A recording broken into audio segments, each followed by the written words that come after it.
Halo Sobat Pajak, nah, ketemu lagi di channel Studi Pajak. Kali ini kita bahas pemajakan dalam keluarga. Jadi penghasilan apa aja yang digabungkan antara suami dan istri, yang digabung dan yang tidak, lalu penghasilan anak yang belum dewasa, dan juga status hidup berpisah, pisah harta ataupun meminta terpisah. Akan kita bahas satu persatu. Oke, nah penghasilan untuk wanita kawin. Kita lihat teman-teman. Nah, pertama, apabila tidak dikenai pajak yang terpisah.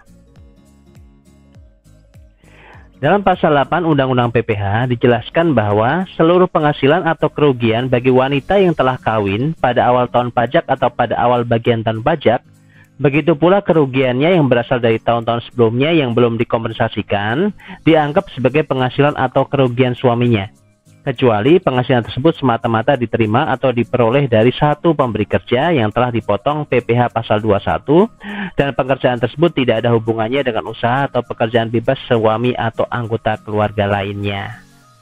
Oke, nah kita lihat lebih jauh lagi ya teman-teman ya. Jadi seluruh penghasilan dan seluruh kerugian wanita yang telah kawin, termasuk juga dari tahun-tahun sebelumnya yang belum dikompensasikan, dianggap sebagai penghasilan atau kerugian suaminya, kecuali penghasilan tersebut semata-mata diterima atau diperoleh dari satu pemberi kerja yang telah dipotong PPh pasal 21 dan pekerjaan tersebut tidak ada hubungannya dengan usaha atau pekerjaan bebas suami atau anggota keluarga lainnya. Jadi teman-teman, keluarga itu satu kesatuan ekonomis ya, dengan diwakili suami sebagai kepala keluarga. Jadi wanita yang berpenghasilan termasuk juga anak yang belum dewasa itu digabungkan ya dengan suaminya tadi sebagai kepala keluarga. Gitu teman-teman ya. Kecuali apa? Kecuali kalau penghasilan tersebut dari satu pemberi kerja. Oke, penghasilan istri tersebut berasal dari satu pemberi kerja. Jadi kalau penghasilan tersebut berasal dari usaha, dari pekerjaan bebas, atau lebih dari satu pemberi kerja, atau dari pemberi kerja yang bukan subjek pajak, itu penghasilannya harus digabung dengan suami. Yang dianggap final cuma kalau dari satu pemberi kerja. Oke, langsung ke contoh ya teman-teman. Nah, pada tahun 2019, Tuan A dengan PT KPK 2 memperoleh penghasilan itu dari usaha sebesar 150 juta.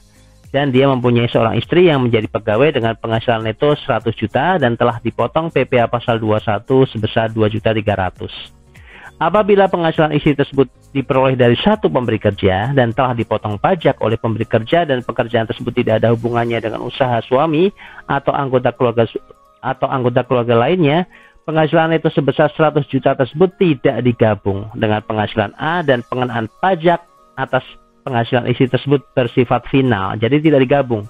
Kita lihat, nanti yang masuk dalam penghitungan itu hanya penghasilan suami sebesar 150 juta. Jadi jumlah penghasilan itu 150 juta dikuranginya PT KPK 2 67.500.000. Di sini penghasilan istri sebesar 100 juta tidak kita masukkan, ya, tidak digabung. Nah, ketemu penghasilan kena pajaknya 82.500.000. Penghasilan kena pajak dibulatkan. Jadi teman-teman kalau masih dibulatkan ribuan penuh ke bawah. Di sini sama ya, 82.500.000. PPh terutang berarti 5% kali 50 juta, 15% kali 32.500.000. Ketemu 7.375.000. Gitu teman-teman. Ini PPh terutang. Cuma suami aja. Karena apa? Istrinya dianggap bersifat final. Ya. Jadi penghasilan neto istri yang berasal dari satu pemberi kerja dianggap final itu 100 juta, PPh finalnya 2.300.000. Kita lihat. Nah, ini contoh SPT 1770 ya, lampiran 3. Di sini Anda lihat yang saya kasih warna merah, saya lingkari merah adalah penghasilan istri dari satu pemberi kerja. Penghasilannya 100 juta, PPh terutangnya 2.300.000. Itu dianggap final teman-teman ya. Ya, sehingga tidak perlu digabung dengan penghasilan suaminya. Dianggap final di lampiran 3. Oke, contoh kedua teman-teman, kita lihat. Tidak dikenai pajak terpisah, berarti apa? Penghasilannya digabung dengan suami. Kita lihat. Pada tahun 2019, Tuan A kawin dan mempunyai 2 anak, ya seperti yang tadi, memperoleh penghasilan itu dari pekerjaan bebas sebesar 150 juta dan mempunyai seorang istri yang menjadi pegawai dengan penghasilan itu sebesar 100 juta dan telah dipotong PPh 21 sebesar 2.300.000. Ternyata selain menjadi pegawai, istri A juga menjalankan usaha, yaitu jasa konsultasi kecantikan dengan penghasilan itu sebesar 80 juta dalam setahun. Nah, di sini karena penghasilan istri itu berasal dari usaha, maka harus digabung dengan penghasilan suaminya. Ya, tidak lagi dianggap final. Ya, jadi yang digabung itu penghasilan dari pegawai, penghasilan istri dari pekerjaan dan penghasilan istri dari usaha tadi atau pekerjaan bebasnya. Digabungkan berarti penghasilan netonya adalah dari tuan A itu 150 juta, lalu penghasilan istri dari gaji 100 juta, lalu dari jasa konsultasi kecantikan sebesar 80 juta. Sehingga total penghasilannya 330 juta rupiah. Di sini PTKP-nya adalah KI2. Kawin, istri penghasilan yang gabung dengan suami, tambah ya 100I, lalu tanggungan 2, yaitu 121.500. Ketemu penghasilan kena pajak 208.500, dibulatkan juga sama. Sehingga PPh terutangnya 5% kali 50 juta, 15% kali 158.500, ketemu total 26.275.000. Lalu kredit pajaknya adalah penghasilan istri tadi, PPh pasal 21 yang dipotong dari istrinya, yaitu sebesar 2.300.000. Sehingga PPh kurang bayar adalah 23.975.000. Ya, inilah kalau penghasilannya digabung. Itu teman-teman ya. Oke, kita lanjutkan ke bagian 2, yaitu memilih atau dikenai pajak secara terpisah. Di pasal 8 Undang-Undang PPh ayat 2 dijelaskan, penghasilan suami istri dikenai pajak secara terpisah apabila suami istri telah hidup berpisah berdasarkan putusan hakim. Lalu kedua, dikehendaki secara tertulis oleh suami istri berdasarkan perjanjian pisah harta dan penghasilan. Yang ketiga, dikehendaki oleh istri yang memilih untuk menjalankan hak dan kewajiban perpajakannya sendiri. Dalam ayat 3 dijelaskan, penghasilan itu suami istri sebagaimana dimaksud pada ayat 2 huruf B dan C, dikenai pajak berdasarkan penggabungan penghasilan itu suami istri, dan besarnya pajak yang harus dilunasi oleh masing-masing suami istri dihitung sesuai dengan perbandingan penghasilan neto mereka. Jadi teman-teman, atas istri yang melakukan pisah harta atau meminta terpisah ya, menjalankan kewajiban perpajakannya sendiri istrinya, itu pajak yang terutang oleh masing-masing adalah penggabungan penghasilan neto kemudian diproporsionalkan berdasarkan penghasilan neto mereka. Akan kita lihat setelah ini nanti ya. Oke teman-teman, memilih dikenai pajak secara terpisah. Nah, apabila suami istri telah hidup berpisah berdasarkan putusan hakim, maka penghitungan penghasilan kena pajak dan pengenaan pajaknya dilakukan sendiri-sendiri. Jadi kalau udah divorce, udah cerai, hidup berpisah, itu menghitung pajaknya sendiri-sendiri. Tapi kalau ada perjanjian pisah harta secara tertulis, atau istrinya berkehendak memilih untuk menjalankan hak dan kewajiban perpajakannya sendiri, ya, jadi nanti punya NPWP sendiri, memilih untuk menjalankan hak dan kewajiban perpajakannya sendiri, maka penghitungan pajaknya dilakukan berdasarkan penjumlahan penghasilan neto suami istri dan masing-masing memikul beban pajak sebanding dengan besarnya penghasilan neto. Ya teman-teman, dalam istilah PTKP ini yang kita lihat. Hidup berpisah itu HB, lalu pisah harta itu PH, MT itu meminta terpisah. Untuk HB itu pengenaan pajaknya sendiri-sendiri, sedangkan PH dan MT nanti berdasarkan penjumlahan penghasilan netonya, ya nanti diproporsionalkan. Akan kita lihat setelah ini. Nah, contoh teman-teman, memilih dikenai pajak secara terpisah. Ini sesuai dengan soal yang tadi, ada tuan A dan istrinya. Nah, dalam hal tuan A dan istrinya itu meminta dikenai pajak secara terpisah, ataupun mungkin pisah harta, maka penghitungan pajaknya adalah seperti ini, kita lihat. Tadi sudah kita hitung, penghasilan neto tuan A dan istrinya setelah digabung itu menghasilkan PPh terutang sebesar 26.275.000 ya. Nah, lalu berapakah PPh istri, lalu berapakah PPh terutang suami? Kita lihat.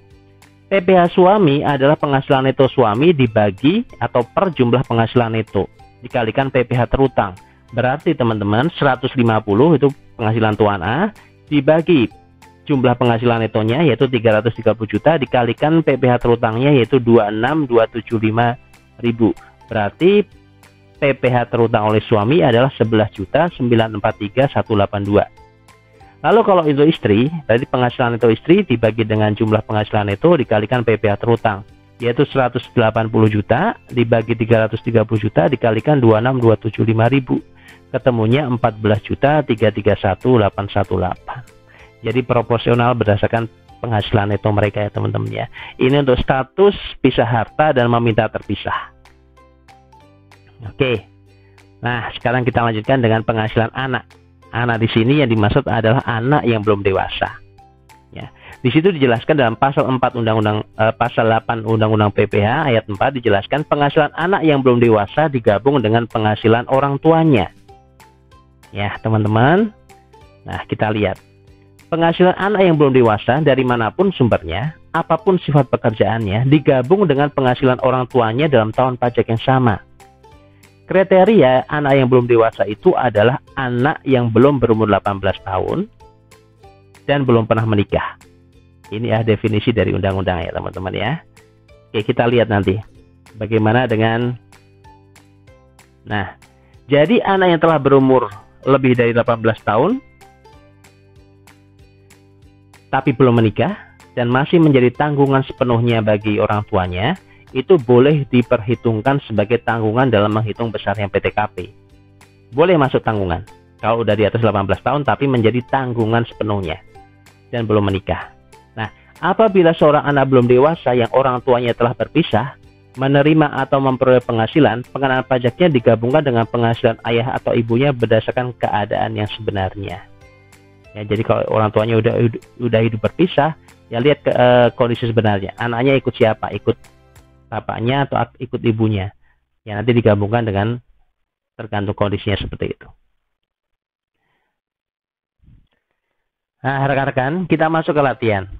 Pada tahun 2019, Tuan Faiz kawin dan mempunyai 3 orang anak, memperoleh penghasilan neto dari pekerjaan sebesar 250 juta.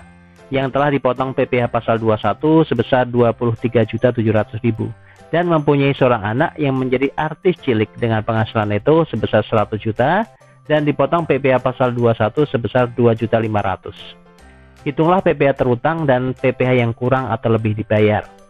Oke, ini kasus anak yang belum dewasa, teman-teman kita lihat.